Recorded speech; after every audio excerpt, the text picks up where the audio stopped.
The Chiefs put a lot of work, a lot of prep in trying to hold him down. And the respect doesn't stop with all this talk. The first ban is the Hecarim. Oh yeah, and then the top lane respect continues with Sion being taken away as well. Of course, Direwolves not wanting to see the immortal top laner in the hands of Swiper, who is arguably himself a very formidable top lane opponent. And it's actually just one of my favorite matchups in the whole of the OPL is Perfections versus Swiper, because they're so clearly the best in their craft. The king of the meta versus kind of the perfectionist. That's terrible. I don't think these things through. I just say them, and sometimes everyone's shaking their heads. I'm sorry, guys, but he's so on my form. head with respect. It's the mechanics. It's the mechanics that really separate him from other people. It's not to say Swiper isn't a great mechanical player, but it's what Perfection's all about. Even in normal games, I've played with this guy. He's always taking it seriously. He's always trying to make himself a better player, whatever the venue. And it shows his CS values, his average CS, about 40 to 50 above the opponent. He's really on form. I thought the tank matchups were gone last series when we saw the Malphite and Sion bans, but we still saw the double tank. It still was the Maokai matchup in the top lane. But as the bans come through, some of these other top lane champions being banned away. Oh my goodness, and I wasn't expecting this. Word on the street after Radier's first Kalista match was that he probably wasn't going to play that champion again. Of course, they still did win, and things went great, but just wasn't a thing that they wanted to gamble with another time. But it is going to be locked in here for first pick, and that could actually just be aimed here at King, because King has shown a whole lot of prowess on basically anything he's been on. His farming is incredible, and his teamfight control, and especially his mechanical play in these 1v2, 1v3 situations that we saw in the OPL power plays. Man, he's just very, very strong. I mean, Kalista's definitely a gamble. We've seen Kalistas lose in the OPL. We've seen Kalistas held down in lane, or a super tank being able to deal with it, because you have to remember, a lot of the super tanks are banned out this game. And the thing about Kalista is there's some champions who have a high upside, right? That's just the natural state of League of Legends. There'll be some champions who have a tough laning phase, and they can potentially do things in the late game.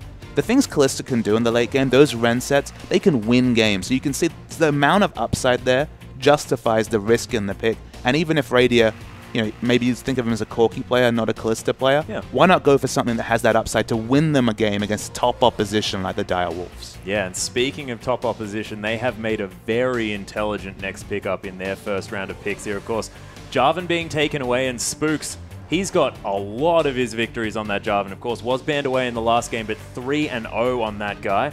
And Soulstrike's going to take that one away, but Morgana being picked up. No Black Shield available for this Kalista, and that is a big deal. And you have to think the Morgana probably would have been taken away by the Chiefs just to combine with the Kalista, as you say. So it's a smart adaptation. Of course, they have the flexibility of playing it in another lane. If I'm not mistaken, the last time these two teams met, was it the mid Morgana that came out against the Chiefs? So there is flexibility, but you throw your hands up because you see a certain Swiffer champion come through. Yeah, how? What? People... Calm down, okay? Use your words. Use your words. Come on. Slowly. I just don't know how you leave Ahri up when Swiffer is in the game. Okay, just remember, 5.3. So it's not superpower, let's win every lane, Ahri. It's still very strong blind pick, Ahri. So they've committed to what? Ostensibly, their jungler, their AD carry, and their mid laner. So they will potentially be able to perhaps counter pick the top laner, which makes a lot of sense. But Direwolves, especially after the last situation, you can see the top lane counter pick coming to Perfection. Yeah, well, Perfection can do whatever he likes now because he's seen the Maokai, and even Sharp, I mean, he's in, no way inhibited from his choice. I mean, he gets to decide what he takes against Ahri. Skill matchup, most likely. They're in that mid lane, and they've decided to leave it. And King, he's going to lock away the Cogmore. Wow. Actually, have we seen a Cogmore this season? Maybe one in the OPL? None? None in the OPL. The control room is saying one, so Cogmore hasn't been a big pick. You can see they got Janna Morgana, so definitely the peel is happening already for the Direwolves. They do have the makings of a Protect the Cogmore com. You just have to wonder, well, I mean, the Morgana is definitely going to a lane, and we've just seen Perfection absolutely run over a top Morgana as Hecarim. So will it be the repeat of the Morgana mid for the Direwolves? Will they leave that counter pick up for the top laner? I'm not sure right now, but I guess probably the biggest surprise to me, we didn't even mention some of these bans, the Xerath ban by Chiefs and then locking in Ahri. Given that they know Swift is an Ahri player, you don't want to pick Xerath with Ahri open and an Ahri main on the enemy team. So interesting to me that they banned that Xerath and then went with the Ahri. Why not just leave it up, ban away something else, maybe the Morgana, for example, and profit. Yeah, or maybe they were just sort of hoping to be able to pick up that Morgana, but only 2 seconds remaining. Chiefs taking their time making their decision. It is going to be Lee Sin and Leona locked away. Of course, Rosie's seen a lot of success. One of the champions that he's played more than once already, which is exciting, going to be the 3rd time on that Leona, of course, with a 100% win rate, but every single game they have a 100% win rate, so it doesn't even really matter that much. And Spook's back on a very comfortable Lee Sin. And this guy has been sitting on Jarvan, Lee Sin, and Rek'Sai just this whole time. He's like, yep, okay, top meta, we're fine. I actually said this last time. It was Lee Sin twice in the first week, then it was Rek'Sai Jarvan, then it was all Jarvan, now all Lee Sin. So definitely, it's a streaky player with these picks. He does wonderful things with the Lee Sin. He bossed around that early game. We're waiting for this last lock to come in. This would open up a top Morgana. Morgana versus Maokai, decent matchup, would be a farm matchup for both of them, and maybe the utility coming out from the Black Shield for that Kog'Maw will be enough. So I wouldn't mind seeing a hyper carry in the mid lane.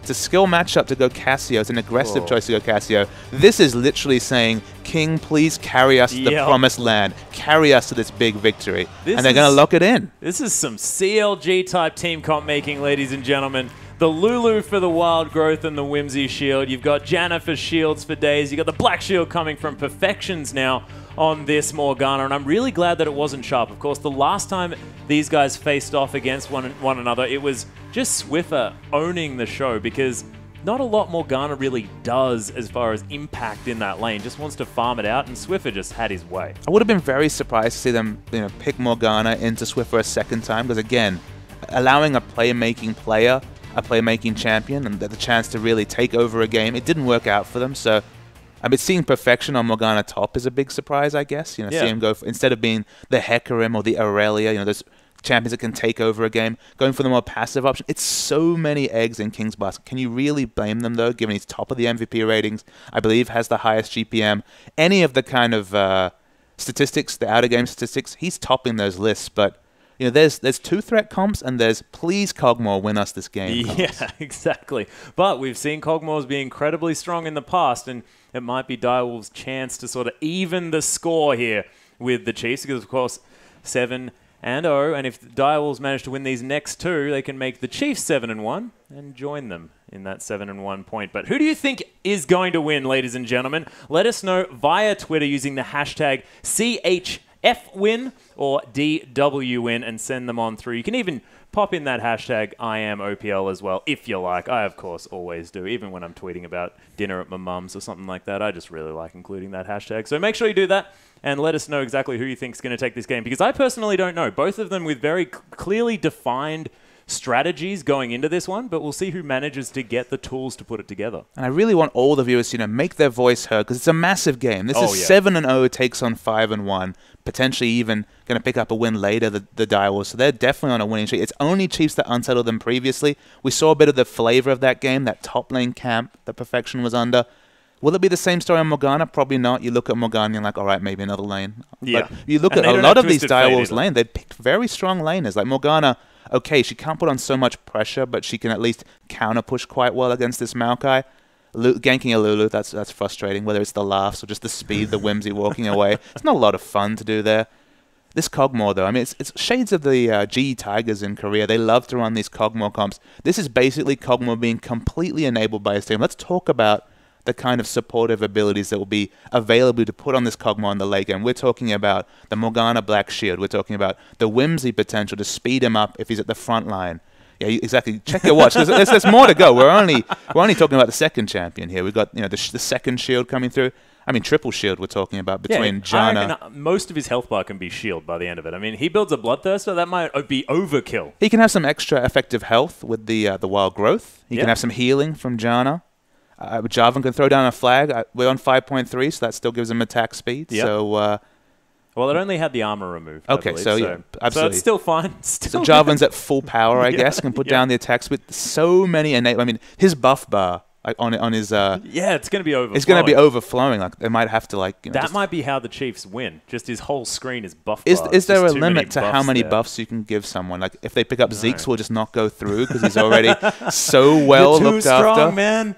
Yeah, maybe. But it's all in on King. And let's track back King. Like, we've been super impressed with his performance. One thing you can say about him, super aggressive player. So he's on Kog'Maw, a champion that at least until the grouping phase, has to play pretty passively. At level 6, you can start harassing with your ultimate and do some good trading in lane, but especially early, he doesn't have the same outplaying potential as some of those escape carries we've seen. He's not going to be the Graves we saw last time out where he could flash shockwaves and be really aggressive. That's not what we're expecting from King. So he's going to have a different string to his bow. And I'm not saying he can't do it. He's been wonderful so far this season. But anything goes wrong in laning phase. He's against Radio. We're talking about the established veteran of the AD carry position, maybe the most well-known Oceanic player, against this young upstart who's, people, when they're doing those ratings, those rankings, people are talking about King versus Radia. It's a toss-up. You either look at you either look at history or look at current performance, and King's been really impressing us.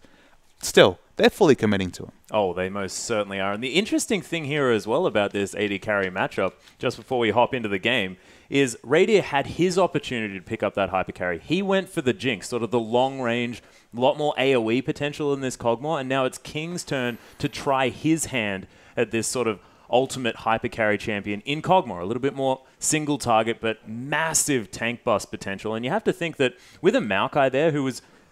He tends to become immortal, let's be honest, in the late game. We saw Swiper on him in the last game, and that was just terrifying. And if that happens again, it might be good night here for the Direwolves. But we are onto the Rift, ladies and gentlemen, with the Chiefs taking on Direwolves. The Chiefs are going to be on our blue side for this matchup, of course. The second time we've seen them, and now switching sides. And we'll see whether that side is going to change anything here as the Direwolves try and answer back for their early loss. Yeah, what a tasty reverse matchup to kick off the OPL second round, you could say, between these two top teams. Super exciting stuff. You look at Chiefs' lineup, it's much similar to the lineup we saw last game. Of course, Maokai and Lee Sin, that hasn't changed at all in terms of the top side of the map. What you can confirm, though, is the Chiefs' same sort of plan. They want to pick up the early dragons, they want to pick up the early turrets and rotate. They do have a bit more late-game hyper carry, as we see them invading. But in the late game, so much available to the King. If he can get a certain item threshold, the amount of shield is going to be insane for Chiefs to kill him. Yeah, and beautiful warding here from the Direwolves. They spot all the members of the Chiefs out as they're walking through their jungle. The dive probably not going to be looked for here onto Perfections, because, of course, if that Dark Binding lands, there's going to be a very uncomfortable member of the Chiefs getting killed by a tower, you have to think. Worth noting, he has not skilled an ability yet. Smartly, of course, waiting till the laning phase starts. Black Shield might be a saver, but Chiefs, they've got all the vision down. Doesn't look like they're going to go for anything too crazy, but maybe even the 4-man proxy. Who's to say that they've forgotten about Perfection? Maybe this is still their big plan. Oh my goodness. If this happens, I'm going to be very, very confused. But it looks like a lane swap is most definitely what is in the minds of the Chiefs, as Radia is going to be here on the top side. Has actually forged a pact here with Rosie as well, but Rosie, of course, not going to be in that lane, just going to be helping with this red steal. And that is going to be Soul Strikes immediately moving over and trying to start off at the red buff on the opposite side. So smart pathing here, making sure that Soul Strikes doesn't get himself too buffed. So let's dissect what's happened. We haven't seen a lot of lane swaps in the OPL, but we see Radia's 1v1 against Morgana. That's what we've ended up with. And again, what have we said about Morgana consistently? Low pressure in lane, low kill potential. So the hyper carry is going to farm very happily in a 1v1 lane. It's going to be over-leveled in terms of experience. It's basically nothing Perfection can do. It feels a lot like the Hecarim versus Morgana matchup, but with the range and the Chiefs. I mean, they're juggling the turret. They're going in. Yeah, there's actually the flash twisted events come through. First blood almost instantly as Swiper happily tanks it up. And we were talking about whether or not he was going to get camped. Of course he is. Wonderful play from the Chiefs. This is such a different feel than the OPL has shown us so far. They're not stopping with Perfection. They want to run him down. They certainly do, and it's the fast push strategy on here as well. It's been a long time since we've seen this here in the OPL, but it's going to be happening once again, and the Chiefs going to continue with that gold lead and maybe just trying to accelerate this game to the point where King never going to have that opportunity to be that hyper carry for his team that they need. And when we ever talk about these kind of late-game focus comps, whether it's a Jax top lane, whether it's a real hyper carry, there's always the potential that the game, as you say, is over before you can put into effect the grouping strategy. If you show up as a grouped 5 without enough items and levels to actually support this Kog'Maw, the whole comp falls apart. It's going to be a trade of turrets, you'd have to think. We see Kog'Maw's pushing very aggressively in the bottom lane. Of course, no teleports have come through. Maokai's never shown his face in the bottom lane. But the Morgana especially, it's going to be hugely smarting for items. Oh, yeah, and you can see Raider actually farming a little bit more effectively here, unharassed in his lane, as opposed to King in the same position here on the bottom side. That is going to be able to catch right back up as Radiant maybe going to be moving towards a more standard laning situation now. And what do you sort of do? When you go for this fast push strategy, do you involve your whole team in the next tower push effort? I mean, there's kind of different schools of thought. Like Direwolves, for example, when they saw 4 men revealed in the top, they could have gone for the early dragon because they have the Arcane Barrage from Kog'Maw. It does help them take the dragon. They could have trade tanked and picked it up knowing they committed 4 men to the top wave. You look down Chief's lineup, they do have 2 quite good ranged auto attackers, but not the best turret damage. Soulstrike's is in trouble. Yeah, Spooks has caught him out here. Black Shield not going to be enough. Can't even go to a tower. Spooks just flashes after him. There's the sapling as well. Pounded into the ground with the Tempest. And Spooks with his 2nd kill of the game. And nothing Morgana can do. And that's what Direwolves hope is not repeated as we move into this game. As Morgana, a strong laner, a safe laner, her lane's basically been destroyed already. She has no turret to retreat to. As in the top, Spook's not had enough. He's going in again. Oh my goodness, that juke into the Resonating Strike was beautiful as Perfections needs to wait for the Dark Binding cooldown, and Spook's just not letting Perfections have a good time, blowing the flash there to get out of the way of the Sonic Wave intelligently, because I think that would have been his life. In the bottom lane, the King's taking a lot of damage. He might fall. Yeah, the heal's going to be used there. That's going to save him. Right here. Oh my goodness, those couple of Rens might have been enough, but it was already on cooldown. As the Chiefs continue the pressure here on the bottom side. And Rosie, you have to think that could have been started by a Zenith Blade coming through from this Leona as well. It's a very scary combination if you want to be hard engaging onto your opponent's Chuffer. That Howling Gale going to go wide. Oh, the arrow comes through as well. The slow is going to come down. That's a max range Zenith Blade, but Rosie just gets a flash for it. You have to mention, this is Chuffer we're talking about. It's one thing we haven't talked about is this, the prototypical engage support, the mid laner, the AD carry who's now converted to support. He's on a disengaged champion. This is not something we'd usually expect out of Chuffer. He's been so much at home on Annie for more the engaged style of support. Struggling a bit in trades there. And coming back to your point about it being on cooldown, Radiant actually had Rend available. Wanted to secure that last auto attack to guarantee the Rend kill. Of course, so hard to estimate the amount of damage you put out. So it was a smart flash from King just out of range to get the execute. He'll be kicking himself for not maybe taking a risk, but the result, King lives. He does 9 CS behind at this stage, though, and of course doesn't have that assist to his name. We've got Dragon being looked at here from Chuffer, just trying to get some wards down as Soul Strikes clears out this mid lane for Sharp as he comes back. Very even here in the middle of the map. But Swiffer with a slight item advantage coming back to base. Does have that Fiendish Codex as well. Going for the Merlinomicon in response to the Athene's Unholy Grail that does seem to be the pickup here for Sharp, although he might be going for a Mikhail's because, of course, they are very focused on keeping this Kog'Maw alive. Spooks has actually snuck into the bottom lane. Oh, he's going to find Chuffer, but doesn't have the kick. Just going to safeguard over the top of him just for style points. Doesn't land the Sonic Wave, though. Unfortunately, as Radiant makes his way back to the lane and says, Spooks, what are you doing here, buddy? We're talking about advantage. Perfection actually only just dinged 4 in the top wave. Finally, the wave is pushing into him. Direwolves, the jungler in particular, Soul Strikes, needs to put up some green walls just to give some defensive cover to perfection. It's another first 10 minutes of camp coming out from the Chiefs. And Morgana, a safe laner, still with Black Shield to walk out of a lot of CC, is 13 CS behind a Maokai that just started laning about 2 minutes ago. Yeah, one thing I guess we could mention is the fact that Spook's behind a little bit in the farm just because Soul Strikes has been rushing towards that level 6, trying to get that Cataclysm as soon as possible. But first Dragon, easily taken just right under the noses of Direwolves. They didn't even care. Chiefs just well in control of this game at this stage. A kill is about 13 CS, so worth noting he's actually ahead in gold by about 400, so he's doing just fine as Spooks. Doesn't have as much experience, but Lee Sin in the early levels does a lot of damage, so he's doing just fine. It's the Morgana that's smarting. It's Perfection again, who's kind of struggling for relevance, and the team needs to work together to help him. They tried leaving him to the Wolves. That's again a bad pun, but leaving him to the Wolves last time, and there's nothing he could do when on the Rumble against Aurelia. In this situation, it's not the matchup so much as the map movement coming out from the Chiefs. They need to give him some wards, just help him get to a relevant position by 20 minutes, not by 30 or 40. Yeah, but at this stage, Swiffer have been very quiet. Do you think that it's going to be sort of when the Chiefs decide to move around this map, utilize their comp that is very strong towards this middle stage of the game, of course, before the Direwolves really start grouping up and utilizing King after he's got that Trinity Force, maybe even that Blade of the Ruined King in order to do some damage? Do they need to be utilizing this Ahri in that sort of mid-game that is approaching? See, the issue with Ahri against Lulu is that Lulu is by far the best defensive laner. She does have offensive harassment. She has so much wave clear. She has so many ways to disengage and all in between the polymorph, the ultimate on herself to add health, the disengage coming out from the Q. Actually, we see the Fate's Calls used in the bottom lane, but just kind of zoning coming through onto King. Yeah, King just going to take that Eye of the Storm and be A-OK. Radier does have that Vampiric Scepter, looking for the dagger next item. We'll see whether he goes for the Hurricane after the Vamp Scepter or whether he's going to decide more of a C&J type play, go for that Blade of the Ruined King early on. We'll see, of course. A lot of schools of thought on this Kalista.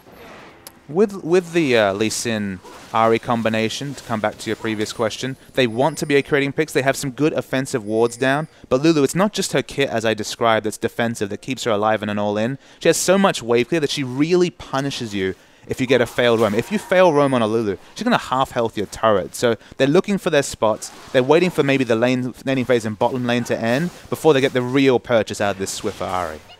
Yeah, speaking of which, Swiffer actually taking the worst side of a trade there in the middle lane as Sharp, using his Whimsy very effectively, is still down by 2 CS, but that is nothing. Absolutely nothing. This mid lane is most definitely a wash. Just farming it out are these two champions. It's the top side of the map that we see the largest discrepancy, and the bottom side starting to catch up here as well. Zenith Blade lands here as King. He gets forced to use that flash yet again. The Ren comes in and Radier just bounces out of the way. Spooks, he isn't even finished yet as Chopper's taking a lot of damage under his tower. Sonic Wave, he tries to bait out the Juke but doesn't quite get there. Dragon Rage, of course, unavailable, and Spooks has to be a little bit careful. And worth noting, at the same time in the mid lane, everything blown except Swiffer's flash. And again, very close health bars by both. But yes, we saw the Q come through from Spooks. He wanted to get that nice little exclamation point onto the trade. But more importantly, Kalista picks up the gold. Yeah, that is a very big deal here as well. We'll see what Radier decides to put in his pocket as he heads back to base. 20 CS now the advantage, and with a kill on top of that one. That is a lot of work that he's done. Of course, Perfection's been left alone for the last few minutes, and of course, being Perfections, he's going to be completely caught back up in that farm. And he's definitely not used to the lack of attention he's received for a few minutes this game. The first 5-6 minutes... He's probably upset. He was living up to the dream. Maybe he thinks that it's a bit of a conceit thing. He's like, oh, so much attention for me. Yeah. Maybe he looks at it that way, but I think he'll enjoy the downtime to be able to farm a bit. Absolutely, and he's going to be doing just that, of course. That Tormented Soil almost maxed out. So he's going to be able to use that. Does have an extra point in that in the Dark Binding, just to make sure that it's going to be lowering its cooldown, doing a little bit more damage as he comes in. Does still have that teleport available, as do both of our top laners.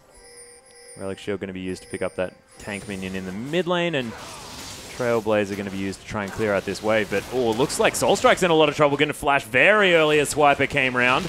Shuffer going to try and throw out a Howling Gale. Does try and keep this tower alive as Charm does go wide, but this is going to be the outer turret in the mid lane being brute forced here, but Vengeful Maelstrom going to be used by Swiper to keep himself out of trouble, and the Chiefs, they're going to be A-OK, just able to take down the last outer turret here in this game, and we know that they love to get tower pressure. They love to have control of the map by getting rid of those obstacles, so look to see them now put that pressure far forward in vision, most likely. That is a max range charm that Swiffer landed beautifully onto Chopper. The Chiefs are a naturally proactive team. That's just how they play. They're always, there's lots of teams that are trying to go for the late scaling and then getting punished by the Chiefs lineups, but this is to a different degree. This is lane swapping. This is a 4-man, 2-minute turret dive. This is them playing super aggressive, both respecting the potential of the Direwolves and respecting the comp they're against. This comp in the late game is an oppressive Kog'Maw comp, where Kog'Maw can even go to the front of a fight, basically eat damage, you know, harass with his long range, potentially have the red buff, get a slow. It's almost Kog'Maw getting the picks, doing the damage, being the front line, because there's so many shields and inherent tankiness coming out from the support stats that there's just so little options to lock him down the late game. The best way, as you've discussed a few times this game, is to play around him and end the game before that happens. So just arcing out that natural playstyle, taking out the outer ring of turrets about 12 minutes into the game. They're probably going to be able to control the Dragon very comfortably. They definitely had a mid-game comp, but they've just doubled down on it in such an impressive fashion. And Radiant happily dancing around these minions here in the bottom side. But another thing that I want to mention is the fact that Kalista, she's no slouch in the late game as far as hypercarry potential. Has a lot more AoE coming through as well. So if Radiant manages to get in amongst these fights, I mean, you get rid of Direwolf's augmentation on that Kog'Maw, it's going to be quite difficult for him, and it's going to be another dragon here taken for the Chiefs. There is a ward on it, so Direwolves do know that the second dragon was taken, but Chiefs going to get another one for free. It's worth noting, though, that Kog'Maw does his damage not through skill shots, but through 800 range auto attacks. So even though Kalista has hyper mobility, she still can't win in a straight trade of damage in the late game with his Biocane Barrage steroid and just the amount of range he has. So even though she's a hyper carry, she's a different flavor of hyper carry, but to use her in a fast push comp, which is what this effectively has been, as we see, you know, big damage coming onto the inner bot lane turret, is a different style of League of Legends, but it's just opened up by their strategic adaptations at level 1, something we haven't seen in the OPL so far. And Swiper again going, he really likes this new Righteous Glory build. Picking up the Spectre's Cowl now, of course, building to match his lane opponent, and of course that double AP comp that's going to be coming out from the Direwolves. Of course, more of a triple AP comp because King's going to be doing a lot of magic damage as well with that Bioarcane Barrage, as Swiper going to make his way back here to the top side and eats a Dark Binding. And the thing about the Righteous Glory builds, usually it's people completely rushing that item, you know, just basically finishing it at the 14-15 minute mark of the game. It's not an expensive item to build once you have the Catalyst completed. But Swiper, I mean, at least last game, Catalyst into Frozen Heart, like didn't even look to finish the Righteous Glory, just wanted combat stats for the first fight. Realistically, Direwolves is basically 100% magic damage, especially early before we see, say, the Infinity Edge or the next big AD purchase come through from King. So it's smart to pick up magic resist early, has the health and regen coming through from the Catalyst. It's a team fight build, and Swiper, he's given up on lane the last 2 games. He just wants to get team fight ready as soon as possible because his team is grouping at 15, 10. I mean, at this point, it was 2 minutes into the game they were grouping. They're just grouping so much that the other team just never gets time to settle. Yeah, it's true, and you can see Spooks again putting the pressure on over by these Raptors. Swiffer, of course, very close by. Spooks and Swiffer spend a lot of time with one another, especially on the Rift. Darwell's going to try and sweep out and check for any wards. They do miss the one there in that Raptor camp. And Soul Strikes, you can see, he's terrified to enter his own jungle right now. With a lot of reason. He does have the ranged ability to check brushes with the flag, so that will keep him alive for now. He's actually going for the Skirmisher's Saber. You have to mostly to negate the damage coming through from the Kalista. Looks like he's taking it on his back to try and trivialize the Radiant and team fights. Yeah, but you can see Chiefs again with a beautiful rotation now to this topside inner turret. Perfection's trying to clear out the wave as desperately as he can, but the next one comes in. Dark Binding goes wide, and this inner turret, it's gone before the Direwolves even managed to react. Yeah, they need some reactive shot calling here, Direwolves. They're letting these turrets fall without rotating any of their wave clear. Kog'Maw's wave clear, not wonderful, but they've got Morgana Lulu. They've got a lot of ranged wave clear that can come through. And of course, Lulu, not many champions, barring maybe Sivir, move between lanes as fast as a Lulu. They should be able to react to these pushes from Chiefs and at least hold off. And so much global gold going across. Of course, global gold, we'll look at the supports. 700 gold is the advantage for Leona. That's purely from global gold. Yeah, and so that's just all of those turrets going down as well now, considering the change with that dragon, which Chiefs now have a monopoly over, you have to say. Well, there's no room for Direwolves to get. At this point, an aggressive ward for the Direwolves will be at the dragon. It'll be at the halfway mark of the map. They're never going to get anywhere near the enemy side of the base because this game is being completely played at their Raptors, at their red buff, at their inner turrets. And you're correct, the Chiefs, you can see Spooks happily farming away the enemy Raptors with no vision whatsoever required because he's got no pressure. Now, the question is here, because there's a lot of standing gold, of course, it is a 4,000 gold lead at this stage approximately. But do the Direwolves sort of, is their mindset, okay, this is fine, we're at a deficit, but we've got the Kog'Maw, we've got the late game potential, just farm it out. You can see their lanes, they've all equalized. Apart from maybe that bottom side, because Radiant just managed to do a whole lot of farming. But, you know, are they just more than happy to sit back and let their team scale? I think realistically, they're talking loss minimization like you are. They're talking, all right, we've still got the comp. We've only put away 4 kills. It's not a huge gold lead. The turrets are not helping us. We've got this in the late game. But how many teams, I mean, even the first game of the OPL. That crit was gigantic coming through onto Radiant. He was almost 3-shot by King. Yeah, you can see King does have that damage potential. It will come, but to answer your question again, it was Legacy on the first match of the OPL who picked a late game comp against the Chiefs, and they were punished for it. And so many teams have done the same thing and been punished. So how risky is it to choose that reactive option, to have that reactive shot calling when the Chiefs have answered all teams that have tried to do that so far? Speaking of which, look at this catch onto Sharp. Wild Growth going to be used onto him as Soul Strikes comes in trying to get the catch. King, he gets knocked up, but Soul Strikes gets booted into his face. A double knock-up, though, to come through here on the backside. Perfections picking up Radiant, though. That is catastrophic for the Chiefs, as a lot of their damage now missing from this fight. Chuffer so incredibly low. Rosie wants to get something done. The bloodthirsty support himself, but he takes a Dark Binding for it. Soul Strikes wants to come back, but Swiffer picks it up. King gets Rosie, and he manages to pick up Swiper as well. 1-1-2 now on this Cogmore. Of course, he didn't manage to pick up that last kill. It was Sharp, but the Direwolves answering back beautifully in that fight. And Direwolves fans are hoping that's a preview for some of the subsequent fights in this game. If you hopefully we'll get the replay and be able to see just how aggressively Cogmore was able to position in that fight. Remember, this is the longest range AD carry. Usually he's fighting behind a whole load of tanks, but that's the difference. When you run all these supporty choices, Sharp eventually takes a big burst of damage, but King is able to position so aggressively because of the amount of peel options he has. He's completely the damage frontline for this team, and he does not need to hide behind his supports because of how much damage he's doing. It's a very, very long fight. King's low health, but the re-engage will be the big win here for the Direwolves. So we keep rolling. And so eventually the Dark Binding comes onto Rosie. But again, King, he's in front of 3 members of his team because that's how this Cogmore comp operates. It's Cogmore enabled by his team, not held back by the tanks or the divers of the enemy team. Yeah, it was beautiful play. Perfection's about to have that Soul Shackles back up. Does have teleport here as well if the Direwolves want to start something. Is going to use it in order to join this fight.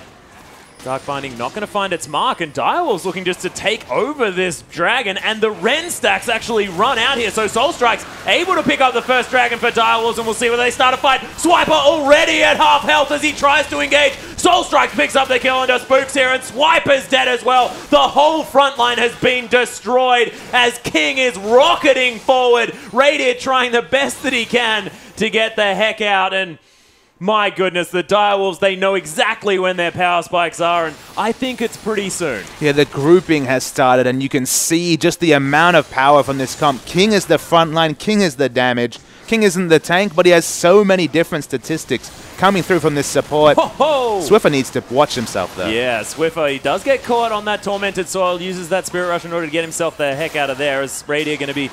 Oh my gosh, was that the tower? As Kathy in Surprise not going to be able to finish off Radiant here as well, as manages to get their answering kill onto Cogmore. Swiper's teleported in from the side. Perfection's going to use the Dark Binding, maybe not the choice that Swiper wanted there, as Morgana going to use that Black Shield, Dark Binding, sorry, in order to get himself back okay. But Rosie with the max range Zenith Blade. Wild Growth there, but it's not going to be enough. Radiant doesn't get the kill. It's going to be Swiper, but look at the Solar Flare and the layering of CC. We were just saying that the Direwolves were playing beautifully. Never count out the Chiefs. So the thing about a Protect the Cogmore comp is that when you take a few too many turret hits and then don't respect the Ren stacks that are already on top of you and get bursted down, your team comp falls apart because everyone's already used a lot of their long range, their long cooldown supportive abilities on you, and your team comp literally completely revolves around you. So we've kind of seen the best of Direwolves comp and kind of where it falls apart. The Chiefs, they've done the first 15 minutes of this game to stop the grouping phase from ever happening. We've seen, even with the underdone items, even before the items are really overtuned for this Cogmore, Direwolves comp and their synergy around team fights is almost oppressive. So they need to be, both teams need to be so careful because the next engage, if it goes landside in either advantage, probably sets the tone for the game.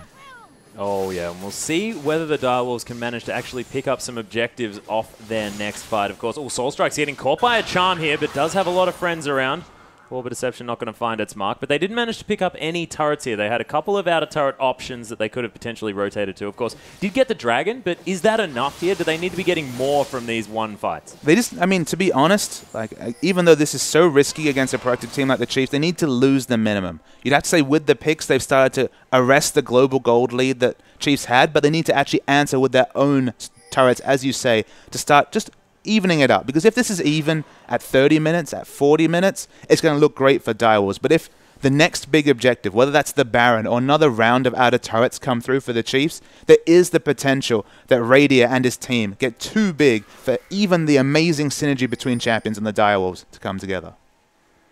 But if we have a look here back to the farm, as Perfections, he's now ahead by 23 after that horrible time that he had earlier on, and he's evened up the scoreline here as well. 1, 2, and 3 now on this Morgana. Hasn't been getting nearly the attention that he wanted, but he was the one that managed to get Radier out of the fight. Followed him with that Soul Shackles in that Dragon Pit and managed to pick that one up. Sharp going to get caught by the Solar Flare, though. Beautiful catch from Rosie. The Wild Growth is available. Sharp tries to escape, but doesn't make it out as 3 men, probably enough to get rid of a Lulu. It looks so easy and so effective, this comp, when they're grouped, but when not grouped, and especially we'd already talked about the fact that Direwolves have never been able to get the awards in. Soul Strikes, though, is caught. He's dead as well. Yeah, Spook sort of kicking him out just for the fun of it because the charm was perfect from Swiffer. And the inner turret, it's going to fall down now as well as Direwolves. You have to say, they were just caught with their pants down there a little bit. Well, Direwolves recognized they needed to group earlier than expected, even before the big power spikes were done, because their strength is as a 5. Their strength is not as a 4, certainly not in a skirmish as 2s. They're against strong skirmish champs, Ari, Leona, Lee Sin, some of the strongest skirmish champs in the game. And we saw how powerful they are grouped. I don't know why they're going solo farming the side waves, 1-1-1 across the map. They don't have the ward coverage to be able to do that safely, and there's so much pick potential on the Chiefs. They need to respect that. They need to be 5-man grouped, because that's the only way they're going to win this game. The Chiefs, though, not now with the aggressive warding we were quite expecting. Direwolves managing to clear those out deep in their jungle. You can see there is a row of pinks very defensively placed here from the Direwolves, but you can see that Baron side very much in the hands of the Chiefs. Radier now trying to clear out this Raptor camp. Does have that Blade of the Ruin King. You have to think that the Bloodthirst are going to be coming through second. Very, very helpful having a lot of lifesteal on this Kalista. Make sure you can stay up in the face of your opponents and just get all of that lifesteal happening and keep yourself alive. You have to remember, though, that the front line of this Direwolves comp is Kog'Maw. It sounds so counterintuitive, but because you can empower that Kog'Maw so much, because he has some self-peel and then has so many supportive items, he's going to be the one at the front. He's the one Radier kind of has to break through, and he cannot stand up to all the support items and just the amount of trade damage Kog'Maw does. He's so strong from level 9 onwards once you pick up some attack speed to support that Biocane Barrage. I mean, the Infinity Edge and any big items that complement the Blade of the Ruin King is just completed will be kind of the death knell for Radier and trying to deal with that Kog'Maw. So again, grouped, I have to give it to Direwolves, but I mean, Chiefs have come back from big disadvantages. There's 7k gold ahead, we have to remember. And the Direwolves, they've already made some poor executions on their team comp already. They cannot afford another one. Oh yeah, we'll see whether the Chiefs manage to get the gank situation that they're looking for, as the Direwolves just going to try and clear out vision here as well. Blade of the Ruin King, as you mentioned, going to be completed from Kog'Maw. So that's the 2-item spike here for this Voidling, as Soul Strikes gets caught by the charm. There's the Twisted Advance as well. He gets Wild Growth, but it's not going to be enough. Unstoppable Swiffer. There's the Fate's Call into Sharp here in the front line as Swiffer, another charm in this fight, picks up another kill for his team. And Radier, he secures that one. Dark Binding going to go wide, and the Chiefs just look so good in a team fight. The Chiefs are by far the best Oceanic team at running these pick comps, but Direwolves, why is Soul Strikes there? Why is Soul Strikes so aggressively positioned when they don't have the ward coverage to support where he's at? They're not respecting all the lines CC coming through from Chiefs. And again, they had to use the Wild Growth. So many defensive abilities on this Jarvan. There was nothing left for the Kog'Maw. Their comp fell apart. They need to, again, double down, group, only move where they have vision, maybe even exclusive vision and pink wards.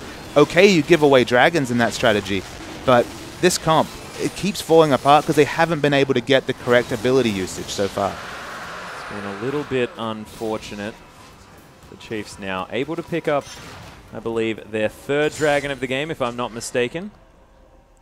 I believe it is, yep. And this outer turret in the mid lane going to be the focus from Direwolves in response, as all the Chiefs were back in base. So going to be able to pick up a consolation prize here in the mid lane. With that extra movement speed, the Chiefs going to be very happy. This Dragon stacking up quite nicely for them. Direwolves now aggressively positioned in the enemy jungle, just trying to get some vision through. Flag and drag for Soul Strike's just going to help him on his way out. And outer turret might be picked up here on the top side as well. So proactive play coming through from the Direwolves, and this is exactly what they need to be doing. They need to be moving around as a team and forcing the Chiefs' hand. But if you force the Chiefs' hand, they're probably going to take your middle inhibitor. And that's kind of the issue, is that committing 5 members to take an outer top turret that was full health is a false choice left for the Direwolves now. Either they can base quickly and hopefully keep up the turret, or the Chiefs can be smart, bluff going mid, and try and pick up an uncontested Baron. Only Morgana contest. She has the... Oh, well, she's in trouble. Oh my goodness, and beautiful use of that Orbit Deception to get rid of the Black Shield as well. Perfections is dead, and so is the Baron. Of course, that Ren just did probably a potential of 7,000 damage, something stupid like that. As Radiant now 3-1-4 on this Kalista, playing fantastically, you have to say, as Swiffer going to clear out this top wave, congratulate himself by getting a little bit more gold. 6-0-2. And look, I know this is 5.3, Ari, but Swiffer is just so impressive on this champion. Absolutely. She's still very strong. She's still such a great blind pick, because at the end of the day, skill matchup, it comes back in our vocabulary. That's what Ari excels in. When you pick the Lulu, you're only looking to split the lane and amp up a Cogmore, but they've never got the fights they've wanted to, barring those 2 very early in the game. And the rotations, you know, we're saying rotations so often you might think this is an LCK stream, but they've been really on point from level 1, holding down the Morgana so that she wasn't the level 6 4. She couldn't port in at the early dragons and, you know, be a pseudo Gnar and have a really devastating Soul Shackles. And then just the bluff in terms of going mid and then rotating straight to the Baron was genius from Chiefs. They're so good at this proactive shot calling. It's not just the pre-game plans, it's the experienced heads calling on the fly the objectives they're looking for, and they're getting everything they want, whereas Direwolves, they're left with tatters. Certainly seems so thus far. They do have, you know, King with a lot of long-range wave clear with the Living Artillery and the Bioarcane Barrage, just the fact that he can shoot stuff from a long way away. That may help him out. The Glitterlance also there from Sharp. So is their stall potential going to be enough coming into this situation, or is it just going to be the Chiefs popping the Righteous Glory and just running straight in and saying, I don't care about a turret? I mean, Maokai can potentially reach an item threshold where they can do that. It's not yet. He doesn't actually have a lot of health. He does have a lot of resists, but doesn't really have a health pool. He's only got the Righteous Glory, I believe it's the 300 health from that item. So tanking turrets, he'll be good at it, but it's not the massive 4,000 health Maokai we've seen in other games. So they're not really looking for the outright turret dive, and there's still, again, you have to respect the wave clear, disengage, and shields coming out from this Direwolves comp. Yeah. They're a very hard comp to dive. I mean, you can get a pick, you get a Swiffer Charm on, for some reason, an overextended King. Sure, you can take down anything, but for now, the stall will be pretty real from the Direwolves. They're going to try the best they can, of course. With Baron buff, things are going to be a little bit more difficult, as that little pool going to be helping Perfections out clearing this wave, and you can see, pretty difficult. Yeah, full health turret still, of course, with the Janna Shield riding on top of it.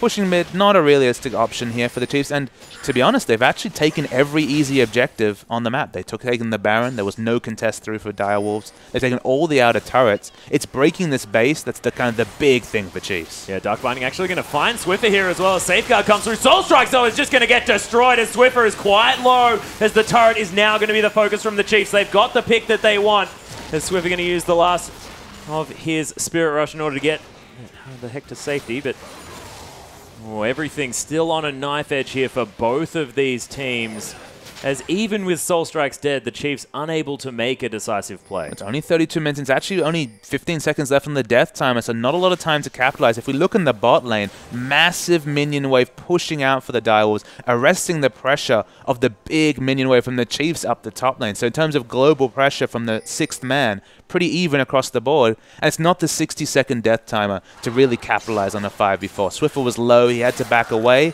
They can breathe and they can continue to farm, but the Dragons, they're at 3. Another one comes in a minute. You don't really see how Direwolves are going to get to that in the next minute. That's when the timer really starts in this game. The 5th Dragon could be the big turning point. Oh, yeah, and you have to think that with that minion wave now having to be cleared out by a radio, it gave Perfections the opportunity to stop that slow push from coming through in that top side of the map, and Chiefs losing an opportunity there to potentially push something through. Kog'Maw's finished the last Whisper. He's actually gone for Alacrity Boot, so you can see he needs that flat movement speed. You'd think he had enough support from his good friends Morgana, Lulu, and Janna. All of them not pretty familiar to the bot lane, but today being played across the map. But he just needs anything to be able to get those extra hits in. Again, if he's trading with Kalista, he'll win the trade sheerly because she'll get 1 or 2 or 3 auto attacks in, while he can get so many at such a long range that she can never disengage the fight because of the amount of speed and the range coming out from the Biocane Barrage. We haven't seen that 5-man team fight because the picks have been so effective from the Chiefs. They're starting to get defensive wards in, though being cleared by Spooks as well.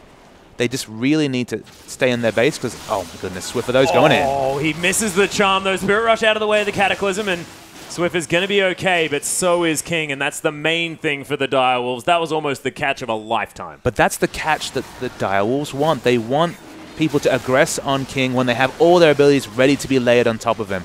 It's fine, because even though he'll fall low, there's so much healing, the wild growth, so many options, that he needs to be the one eating the picks, not Soul Strikes. They don't want to use any of their utility on their tank.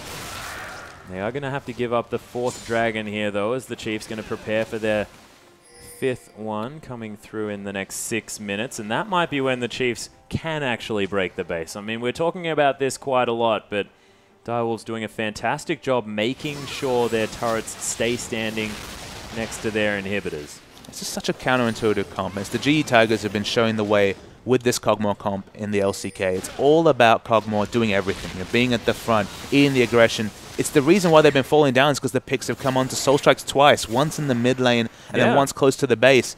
They don't want to use any cooldowns on that person. They need their Kog'Maw to be their frontline and have a decent item timing. Okay, he doesn't have the Infinity Edge they were hoping for, but he will be shredding any members of the Chiefs if he lasts long enough. So they just have to watch their positioning, get the defensive wards down, pinks if preferable, and ensure that any team fight happens on their terms, i.e. with the Kog'Maw, and just layering all their support on top of that cute little Void monster. Speaking of the cute little Void monster, he is on his own here just a little bit. Not a lot of vision extended forward here for the Direwolves, so King has to be a little bit careful.